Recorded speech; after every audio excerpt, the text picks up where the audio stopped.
जय हिंद मेरे प्यारे दोस्तों, हमारे इस चैनल एक्सटी में आपका स्वागत है।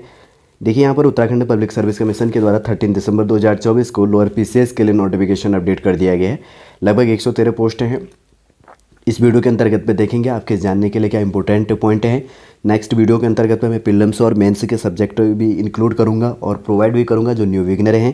प्रीलिम्स के अंतर्गत पे कैसे क्वेश्चन पूछी जाती है और कितने क्वेश्चन पूछा जाता है, पूरा जो कैलेंडर होगा मैं अपडेट करूंगा उन वीडियो के अंतर्गत पे। सिलेबस नेक्स्ट वीडियो के अंतर्गत पे, ठीक है, देख लीजिएगा, बने रहेगा इस वीडियो के अंतर्गत पे। यदि आप नए हैं, यदि आपके द्वारा हमारे इस चैनल एक्सटीएम को सब्सक्राइब नहीं किया तो सब्सक्राइब कीजिए, बेल आइकन को प्रेस कीजिए, ताकि जो भी कंटेंट, जो भी इन्फॉर्मेशन हमारे द्वारा आपके लिए प्रोवाइड किया जाता है तो उसका नोटिफिकेशन आपके पास समय पर अवेलेबल हो जाएगा। सॉलिड रूप से पॉइंटों को देखते हुए चलेंगे। ऑफिशियल वेबसाइट है इसका psc.uk.gov.in, Uttarakhand public service commission, जिसको उत्तराखंड लोक सेवा आयोग कहा जाता है। हेडक्वार्टर हरिद्वार जिले में है। 249404 इसका ऑफिशियल पिन कोड नंबर है। लोअर पीसीएस के लिए, जिसको हिंदी में ओवर कहा जाता है, नोटिफिकेशन 13 दिसंबर 2024 को अपडेट किया गया। क्लोजिंग डेट है 4 जनवरी 2025 और उसके बाद में फीस पेमेंट कर सकते हैं आप 4 जनवरी 2025 तक रात के 12 बजे तक। और इसमें अगर आप मिस्टेक करते हैं, फॉर्म फिल करते टाइम कोई मिस्टेक हो जाता है तो करेक्शन करेंगे 10 जनवरी 2025 से लेकर 20 जनवरी 2025 तक रात के 12 बजे तक आप इसमें करेक्शन कर सकते हैं। सॉलिड रूप से देखेंगे 113 जो पोस्टें दी गई हैं, किसके अंतर्गत पे क्या चीज़ें हैं वो यहाँ पर रिलेट करेंगे। सबसे पहले यहाँ पर दिया गया नायब तहसीलदार के लिए। नायब तहसीलदार के लिए जो है रेवेन्यू डिपार्टमेंट के लिए 36 पोस्टें दी गई हैं। अनरिजर्व कैटेगरी के लिए 18 पोस्ट हैं। शेड्यूल कास्ट के लिए 8 पोस्ट है। शेड्यूल टाइप के लिए 2 पोस्ट हैं। अदर बैकवर्ड क्लास के अंतर्गत पे 5 सीटें और इकोनॉमिकल वीकर सेक्शन में 3 सीटें और अलग जो कैटेगरी वाइज है इसके अंतर्गत पे दिया गया आपका जो भी कैटेगरी है, जैसे यहाँ पे दिव्यांग भी इसके अंतर्गत पे, पूर्व सैनिक, ऑर्फेन के लिए, कुशल खिलाड़ी के लिए, उत्तराखंड राज्य के चिन्हित आंदोलनकारी और उनके आश्रितों के लिए 3 सीटें यहाँ पर दिया गया है, ठीक है। और उसके बाद में आगे बढ़ते हैं। सेकंड पॉइंट यहाँ पे दिया गया है उप कार्यपाल, जिसको कहा जाता है डिप्यूटी, जिसको इंक्लूड कहा जाता है जेलर के लिए। होम मिनिस्ट्री के लिए, गृह विभाग के अंतर्गत में उत्तराखंड के लिए 14 पोस्टें, 14 पोस्टें दी गई है। जनरल के लिए 10 पोस्ट है। शेड्यूल कास्ट के लिए 2 सीट है। शेड्यूल ट्राइब के लिए कोई पोस्ट नहीं है। अदर बैकवर्ड क्लास के लिए 2 पोस्ट और उसके बाद में इकोनॉमिकल वीकर सेक्शन के लिए भी कोई पोस्ट नहीं और कैटेगरी वाइज यहाँ पर वैकेंसी अदर बेस में यहाँ पर दिया गया है। थर्ड है यहाँ पर पूर्ति निरीक्षक के लिए, सप्लाई इंस्पेक्टर के लिए, खाद्य नागरिक आपूर्ति एवं उपभोक्ता मामले विभाग के लिए, फूड सिविल हो गया, supply and consumers affairs department के लिए 36 पोस्ट हैं। शेड्यूल कास्ट यहाँ पर जनरल कैटेगरी के लिए 23 और शेड्यूल कास्ट के लिए 6, शेड्यूल ट्राइब के लिए 1 पोस्ट, अदर बैकवर्ड क्लास के लिए 3, इकोनॉमिकल वीकर सेक्शन के लिए 3 सीटें और कैटेगरी वाइज यहाँ पर दिया गया। साइड में आप देख लीजिएगा। 4th नंबर है विपणन निरीक्षक के लिए, मार्केटिंग इंस्पेक्टर के लिए 6 पोस्ट हैं। और इस यहाँ पर अगर बात करेंगे, सबसे पहले है अनरिजर्व कैटेगरी के लिए 5 सीटें हैं और उसके बाद में शेड्यूल कास्ट के लिए 1 सीट है और कैटेगरी के लिए कोई पोस्ट यहाँ पर नहीं दी गई हैं। फिर उसके बाद में आगे बढ़ते हैं। 5 नंबर है यहाँ पर, जैसे कि दिया गया श्रम प्रवर्तन अधिकारी के लिए, लेबर इन्फोर्समेंट ऑफिसर के लिए और लेबर्स डिपार्टमेंट के लिए 5 सीटें दी गई है। शेड्यूल कास्ट के लिए 3, शेड्यूल ट्राइब के लिए 1, यहाँ पर क्या जनरल कैटेगरी, यहाँ पर क्या टोटल 5 पोस्ट है जिनमें जनरल कैटेगरी के लिए 3 सीटें है, ठीक है। उसके बाद शेड्यूल कास्ट के लिए 1 सीट है। शेड्यूल ट्राइब के लिए कोई सीट नहीं है। अदर बैकवर्ड क्लास के लिए 1 सीट है और उसके बाद में इकोनॉमिकल वीकर सेक्शन के लिए कोई सीट नहीं है और अदर कैटेगरी बेस में भी यहाँ पर रिजर्व नहीं है। और उसके बाद में 6 नंबर है आबकारी निरीक्षक के लिए, एक्साइज इंस्पेक्टर के लिए, आबकारी डिपार्टमेंटल जिसको कहेंगे, एक्साइज डिपार्टमेंट के लिए टोटल 5 सीटें हैं। जनरल कैटेगरी के लिए टोटल सीटें यहाँ पर रिजर्व है 5 के 5 सीटें, एक अदर बेस के अंतर्गत में यहाँ पर है।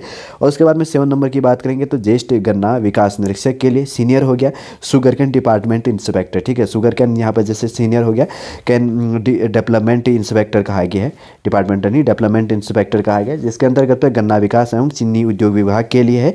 यहाँ पर 2 पोस्टें टोटल दी गई है, जिसमें से 2 के 2 पोस्टें जनरल कैटेगरी के लिए यहाँ पर रिजर्व है।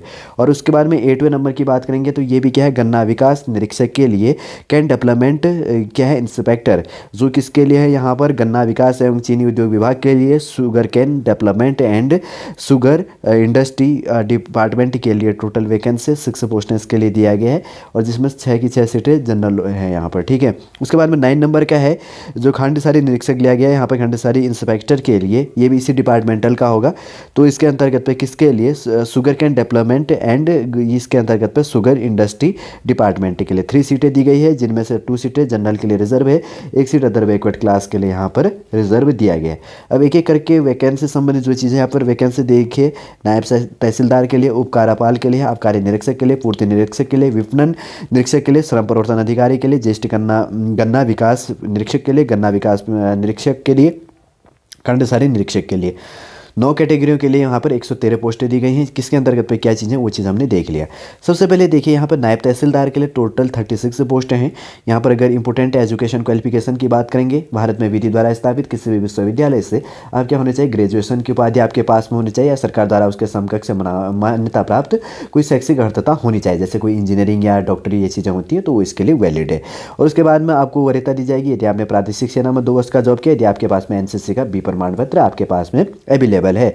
उपकारापाल के लिए यहाँ पर 14 पोस्ट दी गई हैं और इसके अंतर्गत की बात करेंगे तो समूह ग का ये पोस्ट है। और शैक्षिक अर्हता की बात करेंगे तो यहाँ पर ग्रेजुएशन मांगा गया है और उसके बाद में इक्वल आपका और एजुकेशन क्वालिफिकेशन है वो चीज़ होनी चाहिए।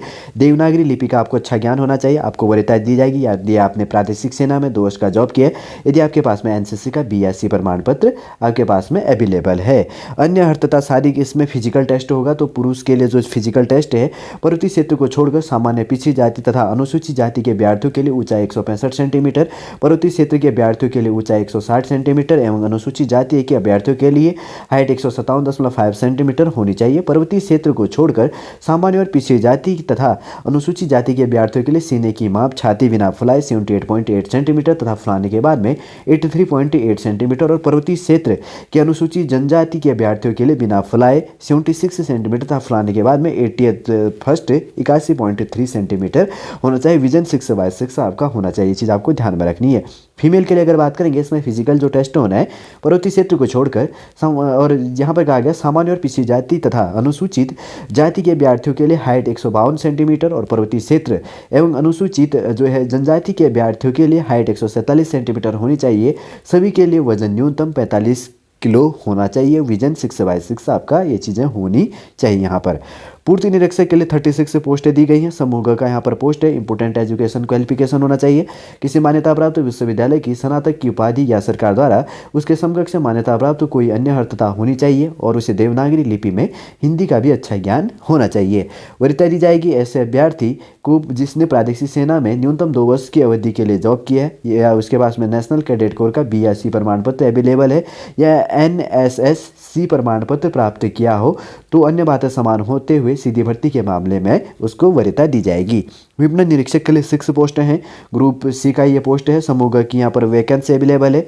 इंपोर्टेंट एजुकेशन क्वालिफिकेशन है, यहाँ पर किसी भी मान्यता प्राप्त विश्वविद्यालय से स्नातक की उपाधि या सरकार द्वारा उसके समकक्ष मान्यता प्राप्त कोई अन्य अर्हता होनी चाहिए और उसे देवनागरी लिपि हिंदी का अच्छा नॉलेज होना चाहिए।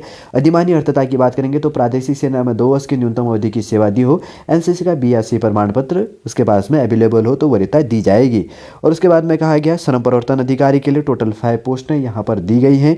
इंपोर्टेंट एजुकेशन क्वालिफिकेशन यही ग्रुप सी का ये पोस्ट है और यहाँ पर कहा गया प्रादेशिक सेना में सबसे पहले यहाँ पर इंपोर्टेंट एजुकेशन क्वालिफिकेशन ग्रेजुएशन होना चाहिए और उसके बाद में उसके इक्वल एजुकेशन क्वालिफिकेशन होना चाहिए और आपको वरीयता दी जाएगी प्रादेशिक सेना में 2 वर्ष का जॉब किया यदि आपके पास में एनसीसी का बी या सी प्रमाण पत्र अवेलेबल है। फिर देखिए आबकारी निरीक्षक के लिए 5 पोस्टें जो दी है, ग्रुप सी का पोस्ट है और इसमें इंपोर्टेंट एजुकेशन क्वालिफिकेशन वही कहा गया ग्रेजुएशन और साथ में या तो आपके पास में उसके इक्वल एजुकेशन क्वालिफिकेशन होना चाहिए। अधिमान्य अर्हता की बात करेंगे तो प्रादेशिक सेना में 2 वर्ष की न्यूनतम अवधि की सेवा हो, एनसीसी का बी प्रमाण पत्र आपके पास में अवेलेबल हो। अन्य अनिवार्य अर्हता या शारीरिक जो फिजिकल यहाँ पर टेस्ट होना है इसके अंतर्गत पे सामान्य और अन्य वर्ग के लिए यहाँ पर पुरुष के लिए जो हाइट है 167.60 होना चाहिए, 167 जिसको कहा जाता है 0.60 सेंटीमीटर। फीमेल के लिए 152 सेंटीमीटर, शेड्यूल कास्ट के लिए 160 सेंटीमीटर मेल के लिए और फीमेल के लिए 147 सेंटीमीटर और पर्वतीय क्षेत्र के लिए हाइट यहाँ पर 162.60 सेंटीमीटर और फीमेल के लिए 147 सेंटीमीटर होनी चाहिए। और बी पॉइंट है छाती और सीने की माप केवल पुरुष अभ्यर्थियों के लिए लिया जाएगा। बिना फुलाए सामान्य और अन्य अभ्यर्थियों के लिए यहाँ पर क्या 68.1 सेंटीमीटर और फुलाने के बाद में 83.8 सेंटीमीटर होना चाहिए। और अनुसूचित जाति एवं पर्वतीय क्षेत्रों के लिए 76.3 सेंटीमीटर बिना फुलाए और 81.3 सेंटीमीटर फुलाने के बाद में होना चाहिए। न्यूनतम फुला 5 सेंटीमीटर प्लस इसके अंतर्गत होना चाहिए। शारीरिक वजन की बात करेंगे केवल फीमेल कैटेगरी के लिए 45 kg फीमेल का वेट यहाँ पर होना चाहिए इस कैटेगरी के लिए। ज्येष्ठ गन्ना विकास निरीक्षक के लिए 2 पोस्टें यहाँ पर दी गई हैं। समूह ग का पोस्ट है। इंपॉर्टेंट एजुकेशन क्वालिफिकेशन है, किसी मान्यता प्राप्त विश्वविद्यालय से कृषि में स्नातक उपाधि रखना चाहिए।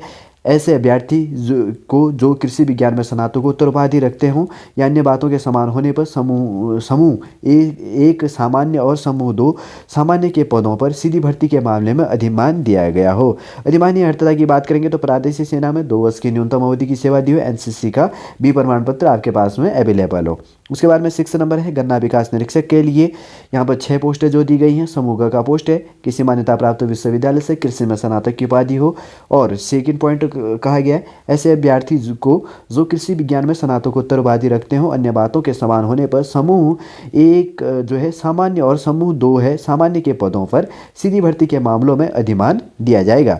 अधिमानी अर्हता की बात करेंगे तो प्रादेशिक सेना में 2 वर्ष का जॉब किया, एनसीसी का बी प्रमाण पत्र आपके लिए अवेलेबल है, आपके पास में अवेलेबल है, तो आप इसके लिए अधिमानी अर्हता की कैटेगरी में इंक्लूड हो जाते हैं। खंडसारी निरीक्षक के लिए जो यहाँ पर दिया गया है 3 पोस्टें यहाँ पर दी गई हैं। और ग्रुप सी का पोस्ट है, इंपोर्टेंट एजुकेशन क्वालिफिकेशन है, किसी मान्यता प्राप्त विश्वविद्यालय से स्नातक की उपाधि और देवनागरी लिपि में हिंदी का कार्यकारी ज्ञान आप रखते हों और अन्य बातें समान होने पर अधिमानी अर्हता दी जाएगी।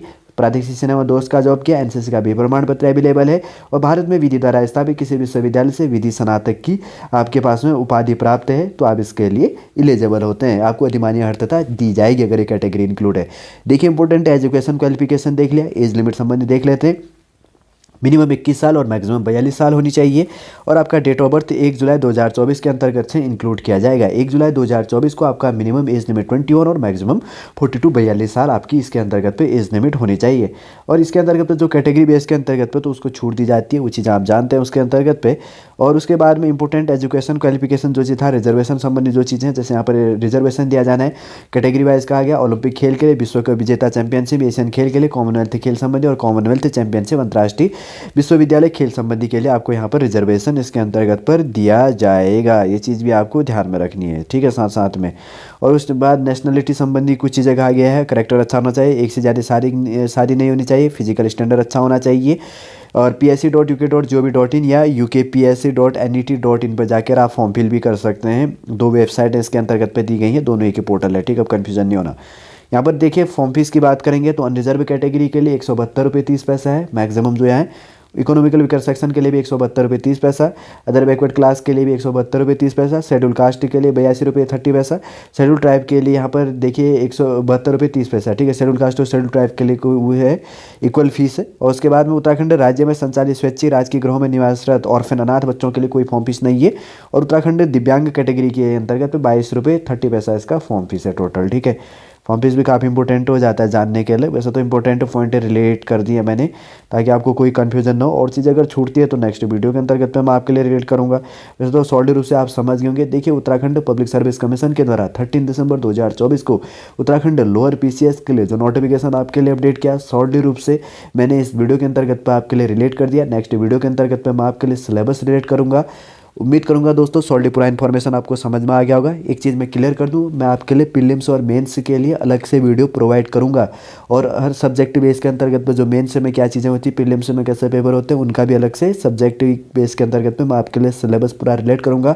कोई कन्फ्यूजन नहीं होगा, आपको कमेंट करके पूछने की ज़रूरत भी नहीं पड़ेगी, ठीक है। उम्मीद करूँगा दोस्तों सॉलिड पूरा इन्फॉर्मेशन आपको समझ में आ गया होगा। यदि आज का वीडियो आपको अच्छा लगे तो लाइक कीजिएगा, कमेंट कीजिए और हमारे इस चैनल नेक्स्ट एम को सब्सक्राइब कीजिए। वापस हम नेक्स्ट क्लास के अंतर्गत आपसे मिलेंगे। जय हिंद, जय भारत।